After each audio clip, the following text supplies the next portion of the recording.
Alam mo yung feeling na ikaw ang nasaktan pero ikaw pa ang napipintang masama? Nakakaloka, di ba? Para kang nasa isang pelikula kung saan binabaligtad ang papel mo. From bida to kontrabida real quick. Pero teka lang, hindi mo kailangang tanggapin yung script na yan.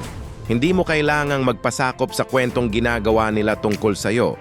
Ikaw ang may hawak ng sarili mong kwento at ikaw lang ang makakasulat nito. Kaya nga importante na kilala mo ang sarili mo, na alam mo ang katotohanan, na hindi ka nagpapadala sa mga mapanghusgang tingin at mapanirang salita. Kung nararanasan mo to ngayon, tandaan mo, hindi mo kasalanan na nagtiwala ka. Hindi mo kasalanan na binigay mo ang best mo. At higit sa lahat, hindi mo kasalanan na minahal mo. Sama-sama tayong bumangon at magpatuloy. I-follow ang Aftergrad PH para sa mga real talk na magpapalakas sa'yo.